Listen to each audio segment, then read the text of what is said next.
Welcome to Audiobook 365 Stories. I was born a slave, but I didn't know it until I was 6 years old. I had a happy childhood. My father was a carpenter. He was very smart and good at his job. When special buildings were made, people called him to be the head worker.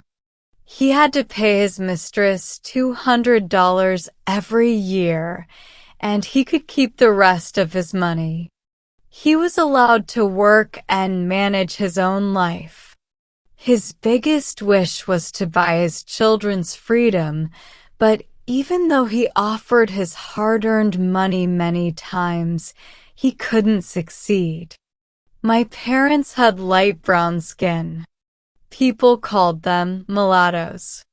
They lived in a nice home, and even though we were slaves, I was protected with so much love.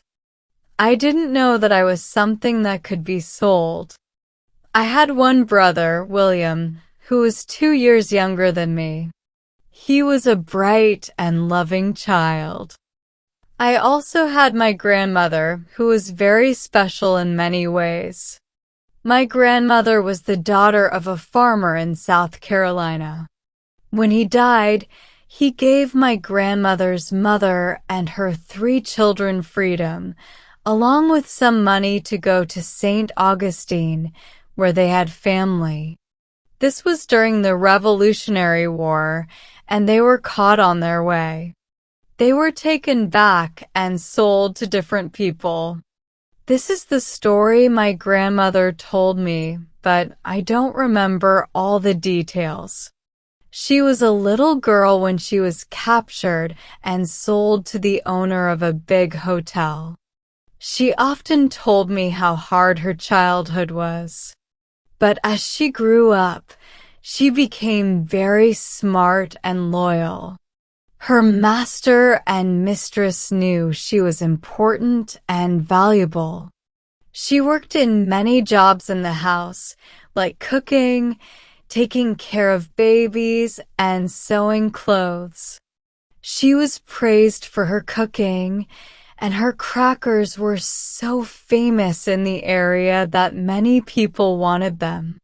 Because so many people asked for her crackers, she asked her mistress for permission to bake at night after finishing all the housework.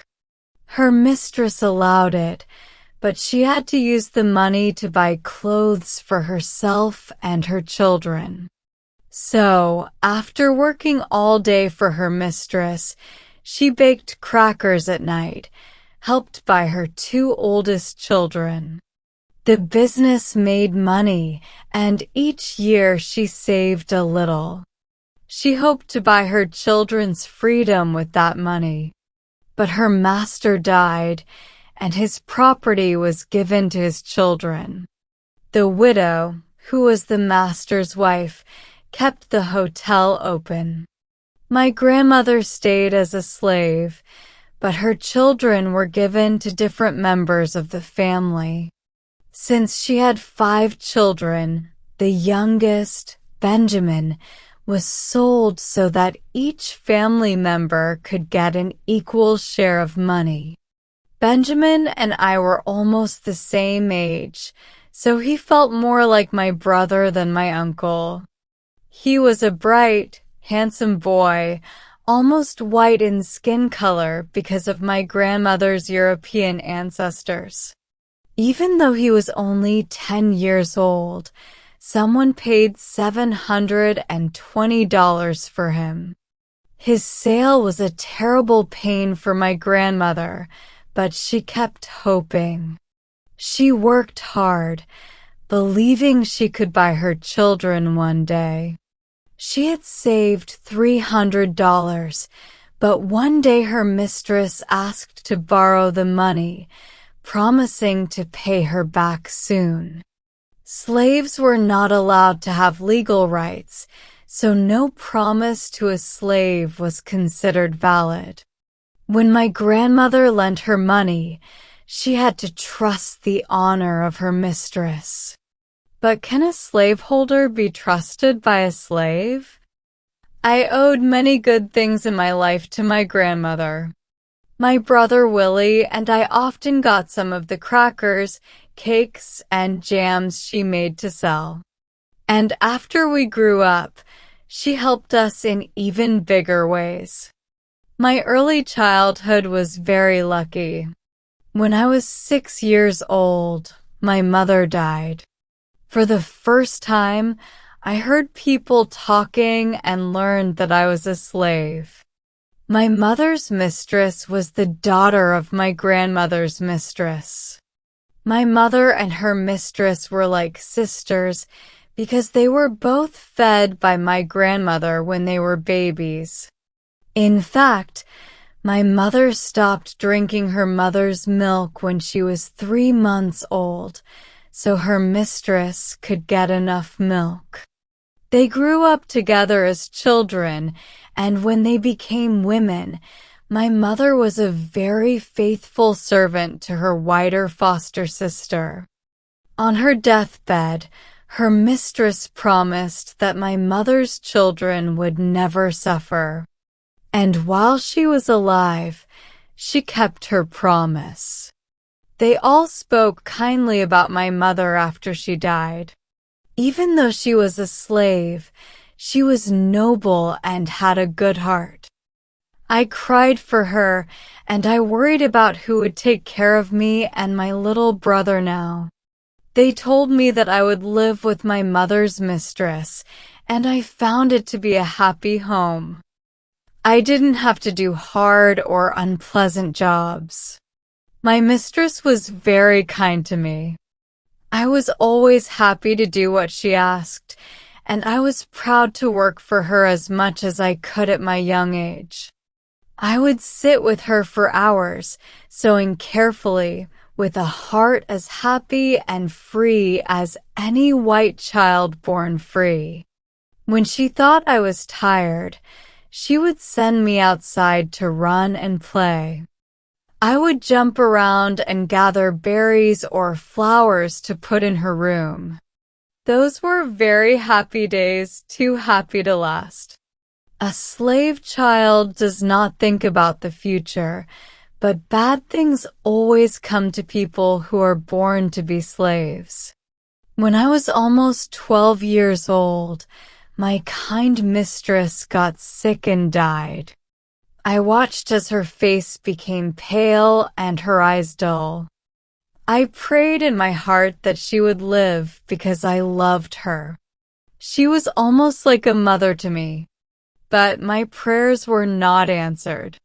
She died, and they buried her in the little churchyard. Every day I went there, and my tears fell on her grave. I was sent to stay with my grandmother for a week. I was now old enough to think about the future. Again and again, I asked myself what would happen to me. I was sure that I would never find another mistress as kind as the one who had just died. She had promised my dying mother that her children would never suffer. When I remembered that and thought about how much she had cared for me, I hoped she had given me my freedom. My friends were sure that she had. They believed she would do it because of my mother's love and faithful service. But sadly, we all know that the love and loyalty of a slave do not mean much when it comes to saving her children from being sold.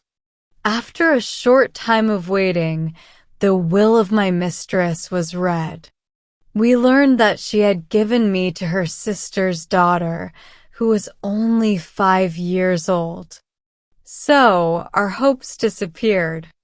My mistress had taught me, you should love your neighbor as yourself and do to others what you would like them to do to you.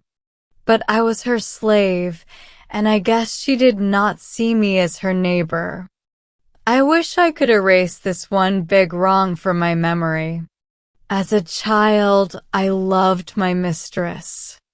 When I look back on the happy days I spent with her, I try to feel less angry about this unfair thing she did.